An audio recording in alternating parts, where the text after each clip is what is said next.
دنیا سے ہندوستان سے آتے ہیں اس کو دیکھنے کے لیے. دیکھنے والے یہ کہنے پر مجبور ہوتے ہیں, مچل جاتے ہیں کہ کیا حسن ہے, کیا نور ہے, کیا جلوہ گری ہے, یا شب کی طرح صبح ستاروں سے بھری ہے.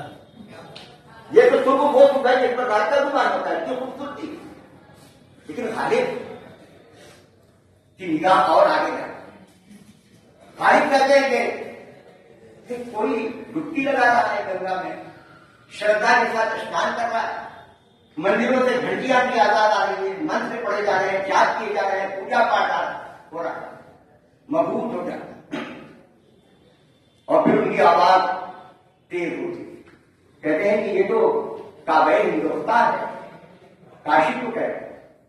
ایک مسلمان کعبے کی مثال کسی غیر کعبہ سے دینے میں 1000 مرتبہ سوچتا ہے, لیکن غالب ہے وہ ہر چیز پہ غالب ہے, ڈبکی لگا ہے. ہمارا بنیادی مقصد یہ ہے کہ عمومی طور پر جب اردو زبان و ادب کی بات آتی ہے تو ہم یہ سمجھتے ہیں کہ زبان و ادب کا تعلق, یعنی اردو زبان و ادب کا تعلق جو ہے وہ مسلمان اور اس کے مسائل سے ہے.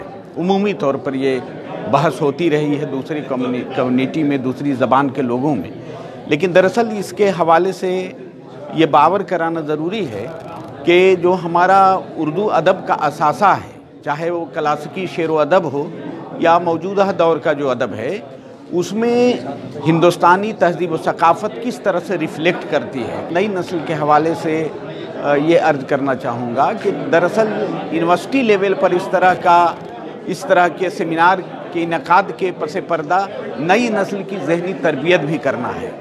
اس لیے کہ جو نئی نسل ہے آج کی, کل یہی ہندوستان کو یا ہمارے سماج کو سنبھالے گی, اور یہی ہمارے آشا اور امید ہے.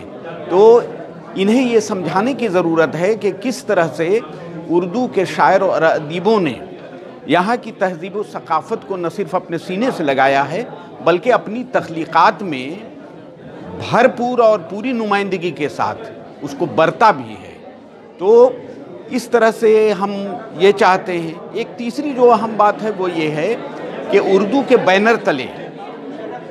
بینر تلے ہم مختلف زبان کے ادیبوں, شاعروں اور دانشوروں کو یکجا کیا ہے, اور یہ آپس میں جو انٹریکشن ہوگا, تبادلہ خیال جو ہوں گے, ایک دوسرے کے نظریات اور فکر سے جو واقفیت حاصل ہوگی, اس سے یہ پتہ چلے گا کہ دوسری زبانوں میں کس طرح سے ہندوستانی تہذیب اور ثقافت کو کس طرح سے برتا جا رہا ہے اور اردو ادب کہاں پر ہے. ہمارے یہاں سینکڑوں کی تعداد میں جو ترجمے ہوئے ہیں, فارسی جو مخطوطات ہیں اس کے ترجمے ہیں, ہمارے ہاں رامائن کے ترجمے ہیں, مہابھارت کے ترجمے ہیں, پانینی اور دوسری جو سنسکرت کی اہم کتابیں اور بنیادی کتابیں ہیں, شعریات ہیں, ان کے تراجم ہو چکے ہیں.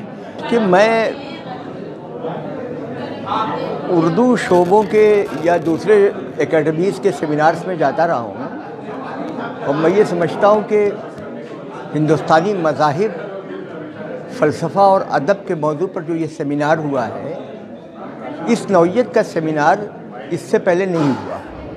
ایک ایسا سیمینار جو کہ 3 مستقل موضوعات کو ایک ساتھ میں لاتا ہو اور پھر ان کے ربط کو تلاش کرتا ہو. اس میں ہم پورے ہندوستان کی تاریخ کو دیکھ سکتے ہیں, ہندوستان کی جغرافیہ کو دیکھ سکتے ہیں, ہندوستان کی پوری تہذیب کو دیکھ سکتے ہیں, ہندوستانیت کو دیکھ سکتے ہیں, اور پھر اس کا کیا ریفلیکشن ہوا ہے اردو زبان و تہذیب میں, اس کو ہم دیکھ سکتے ہیں.